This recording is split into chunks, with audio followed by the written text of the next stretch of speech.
The PS1 era was a great time for RPGs. I mean, Moon Remix RPG Adventure came out on the PS1, and what else could you ask for? Tons and tons of classic entries in the genre were released on this platform, from Final Fantasy IX to Chrono Cross to Wild Arms. However, many of these games were overlooked on the system, which is only natural when there's a market as saturated as this one. It didn't help that a lot of the games also just sucked. Shadow Madness comes to mind, a game made by Ted Woolsey, translator of Final Fantasy VI himself. It's a poorly designed game where battle mechanics are based around where your party members are placed despite being something you have very limited control over, and a grating plot defined by characters while at each other. Seriously, every scene is just them bickering quips at each other. Woolsey's skills seem to lie in editing other people's material, not writing its own. We're not here to talk about every niche game on the PS1, not even Beyond the Beyond, as wonderful as that name is. No, today we're looking at Threads of Fate, also known as Dewprism in Japan, which is a strange success in the PS1's library that nobody ever seemed to talk about. One of my favorite action RPGs ever. Threads of Fate had a strange development history. Koji Sugimoto, who you probably don't know for anything at all, was someone who had been working at Square for a few years at this point. After doing programming work on Chrono Trigger and Xenogears, something came together for him. There simply weren't enough games being made for children at the company, with most of them going for a teenage audience. Chrono Trigger is light and comedic, but he hadn't seen a game like that come out during his work on Xenogears, which is a philosophically heavy and complex game.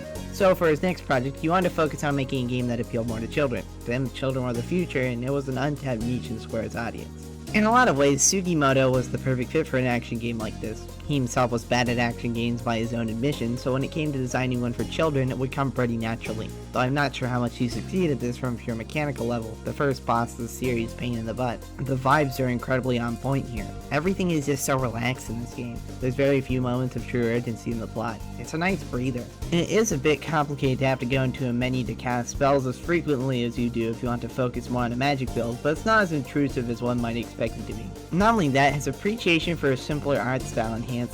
After seeing the work done on the CG cutscenes in Square's other work, he was unimpressed. Why would you go through so much work to have such detailed cutscenes if it didn't actually represent the game itself? Threads of Fate ends up being more graphically impressive than most of those pre-rendered cutscenes in the time anyway, mainly due to its stylization.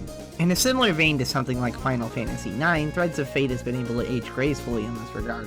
Chibi, cartoonish characters with expressive animations and impressive camera work make this game feel very alive and well long after its release. Sugimoto was very keen on trying to implement 3D characters and environments in a way Square hadn't done yet on PS1, and he succeeded with flying colors.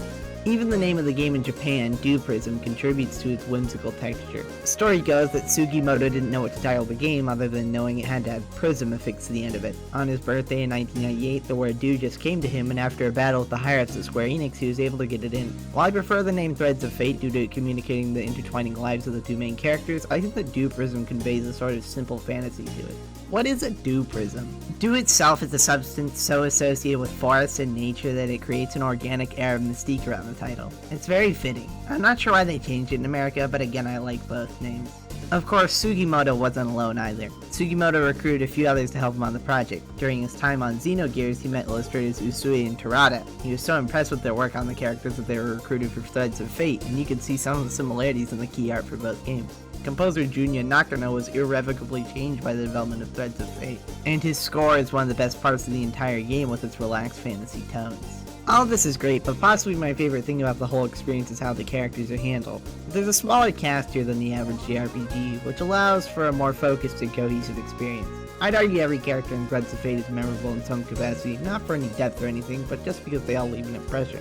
From the sweep-up believable relationship between Klaus and Mira to the imposing Dollmaster, everyone is someone who's worth talking to. Learning about their day-to-day lives and seeing how many lines of dialogue they have, seriously, there's so many in just the average NPC, is really something impressive. Plus, they react to both of your main characters differently, which elevates the mild anthology this game is going for. Oh yeah, this game is kind of an anthology. While Threads of Fate doesn't have a traditional anthology game format to it, you do choose who you play as for one half of the game and then switch to the other one after completing their story. The two are inextricably connected, with both ruinment hunting for the same treasure. In the end, neither of them end up getting it, but both of them are compelling narratives in their own right. In fact, I think it's time to talk about the real reason we're all here. Ryu is an interesting character. He's a living doll who's a bit single-minded in his quest for the artifact, but he can turn to any monster he's killed, which is a really fucking cool idea for a power. Sugimoto said this came directly from a member of the team who had always wanted to include that in a game, and I mean, can you blame them? That's a really neat idea for a power. However, Ryu's presence, as cool as his power is, can never really live up to the person that he has to share the game with. His story of self-discovery and identity just pales in comparison to our true hero, the one we're all really here for. Mint. Oh my god, Mint. Mint is a princess exiled from her kingdom after her sister seized the throne to take revenge for years of arguing. Despite 3 years of being in exile, Mint hasn't grown a bit. She's lovable in how spunky and abrasive she is, going to every conversational level of confidence incomparable to anyone else in the game. I wish to have that confidence someday, so I identify with Mint, even though she takes it too far a lot of the time. I wish I had that kind of belief in myself. Who knew that in order to sell me on a game, all you had to do was make me play as a slightly rude pink princess with pigtails? I adore everything about her, especially since she never ends up changing. She's still just a little pain in the ass the entire time. It's so entertaining and adorable and just plain fun. Originally she was designed to be the only main character in the game so the game would appeal not only to children, but to another yet untapped market for Square, girls.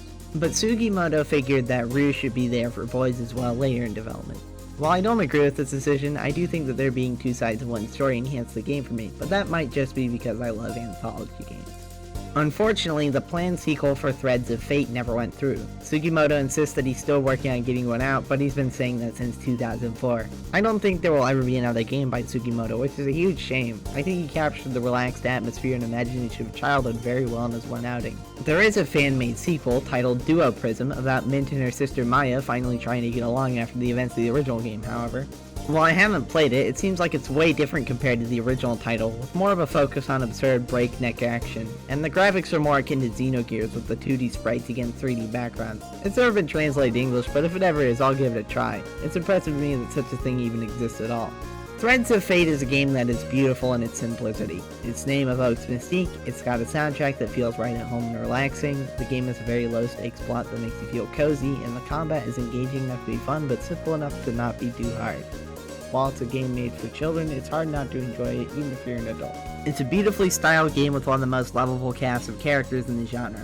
Really, what more could you ask for? This has been Arcade's Everlasting, Mint Kinney, signing off. Thank you for watching.